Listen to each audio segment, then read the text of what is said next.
If you were able to worship with us this past weekend, you heard me say that in between the busyness of the Advent season and the rush into celebrating Christmas, I sometimes forget about important parts of the Christmas story.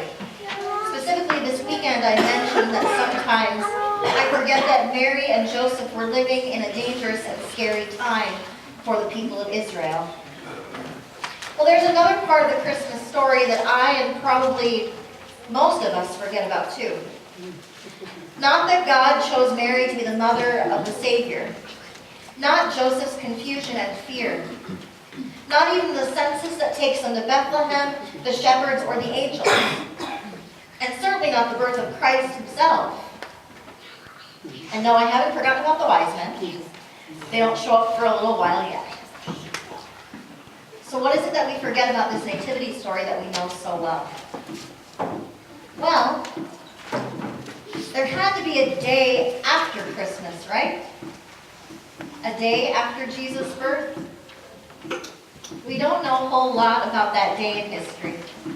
The scriptures don't say, and later that next morning the angels went back to heaven and the shepherds went back to their fields to crash after sharing the good news of the Savior's birth.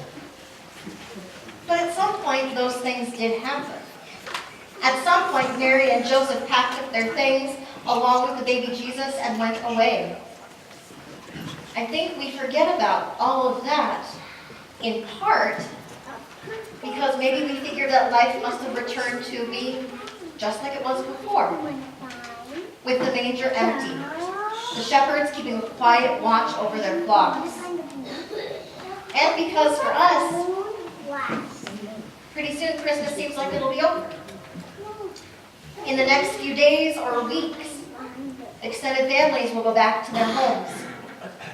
Any leftover food will get tossed out unless you can get a little creative with that leftover turkey and potatoes you'll have. Many people will take down their Christmas decorations as kids head back to school. Like the shepherds, we will go back to our everyday routines. Our lives will look much like they did before Christmas. Maybe a little colder and snowier, but not that much different. It'll look like not a lot's changed in anything. And yet, lest we forget, with the birth of Christ taking place in our midst, everything has changed. The days after Christmas make the world a different place. If we sit back and think about it, it's a wild ride that God takes us on to get to the incarnation of the Christ child. And things are about to get even wilder.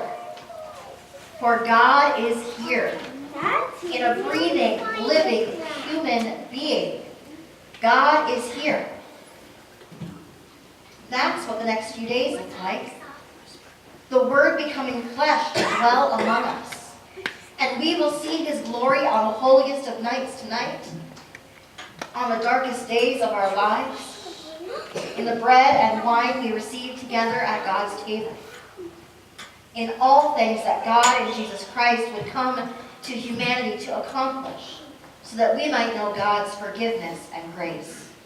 Who could have ever imagined that the God who made all things would choose to dwell in creation with us?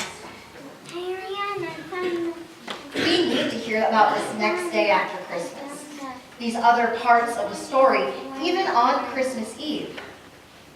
For they tell us that the miracle of Jesus coming dwelled into the world with us didn't stop at his birth, the angels, or with the shepherds running all over the countryside to proclaim that the Savior has been born. No, it continues through the cry of that baby. It becomes the teaching, preaching, and miracle-making of the man, and gives life and hope to all the world by his cross and his empty tomb. In many ways, the story of Christmas continues with us. We are now the ones, 2,000 plus years later, who get to say, the Savior has come, let us rejoice. And we get to say that tonight tomorrow and the day after that, on the good days, on the unbearable days, and the ones that are just. Jesus' birth didn't take those shepherds out of their fields forever.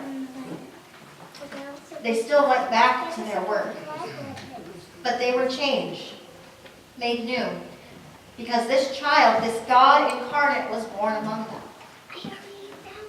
Jesus' birth doesn't take away the reality of our everyday lives.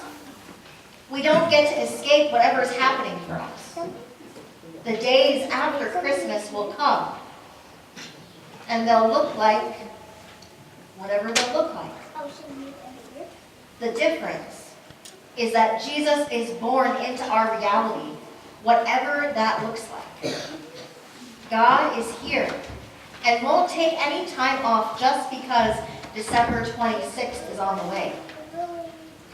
For there is no place you or I can go where God and Jesus Christ is not present, is not being born.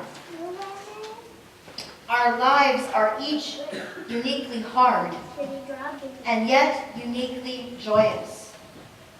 In Christ, God steps into that unique reality and meets us right in the middle of it. Tonight or tomorrow, in all days, Jesus Christ is born in our celebrations and in our sorrows. He is born amidst hope and fear, in silence and in singing. God dwells in any success or failure you experience. God's saving presence, peace, love, and healing fill every part of your day and your life. That is the promise that remains after tonight and tomorrow.